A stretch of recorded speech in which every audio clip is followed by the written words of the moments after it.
દેશની આઝાદીના 80મા વર્ષની ઉજવણી વાગડ વિસ્તારના રાપર તાલુકામાં કરવામાં આવી હતી, જેમાં તાલુકા કક્ષાની ઉજવણી સુવઈ ખાતે મામલતદાર એચ.બી. વાઘેલાના હસ્તે ધ્વજવંદન કરવામાં આવ્યું હતું. રાપર પોલીસ સ્ટેશન ખાતે પીએસઆઈના હસ્તે ધ્વજવંદન કરાયું હતું. નગરપાલિકા કચેરી ખાતે પ્રમુખ, તાલુકા પંચાયત પ્રમુખના હસ્તે રાષ્ટ્રધ્વજને સલામી અપાઈ હતી.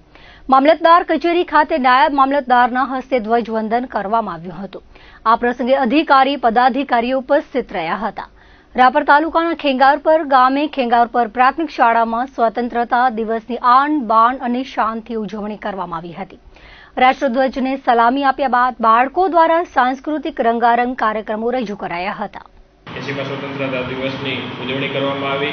આપણો દેશ આજે જ્યારે આઝાદ થયો અને વિકસિત ભારત તરફ આગળ વધી રહ્યો છે, ત્યારે એક ઉત્સાહભેર લોકોમાં ઉમંગ સાથે સ્વતંત્રતા દિવસની ઉજવણી કરવામાં આવી અને આ સંદર્ભે દરેક નાગરિકોએ વિકસિત ભારત માટે સંકલ્પબદ્ધ થયા અને તેમજ ખૂબ મોટી સંખ્યામાં બાળકો પણ જોડાયા અને જેમનામાં અત્યારથી જ એક દેશભક્તિ કેળવાય તેવા પ્રયાસોથી આજે સ્વતંત્રતા દિવસની ઉજવણી કરવામાં આવી હતી. આ બાબતમાં રાપર શહેર તથા વાગડ વિસ્તાર માટે તમારો શું સંદેશો છે?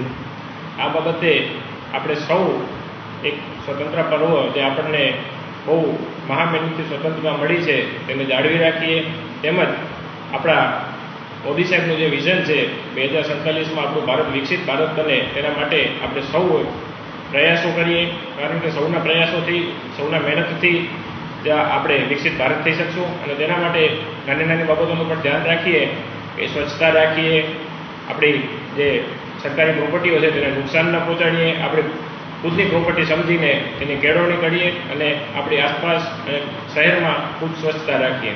ભારતના દરેક નાગરિકોને ખૂબ ખૂબ શુભકામનાઓ. આજનો દિવસ દરેક ભારતીયો માટે ગૌરવનો દિવસ હોય, ખુશીનો દિવસ હોય, સ્વાભાવિક છે.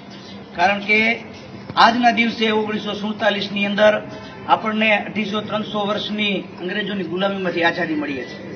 સ્વતંત્રતા દિવસ હોય કે પ્રજાસત્તાક દિવસ હોય, માત્ર 2 દિવસ સુધી જ આપણે રાષ્ટ્રભક્તિ બતાવતા હોઈએ છીએ. રાષ્ટ્રભક્તિ બતાવવી એ કોઈ બતાવવા માટેનું કાર્ય છે જ નહીં, આપણા સૌની નૈતિક ફરજ છે. આપણે સૌ ભારતની અંદર રહીએ છીએ, ભારતની માટીનું ઋણ ચૂકવવું એ આપણા સૌની ફરજ છે. આપણે સૌ આજે ભારત માટે જીવીએ એટલે એનો મતલબ એવો નથી કે આપણે બોર્ડર ઉપર જઈને યુદ્ધ જ કરીએ.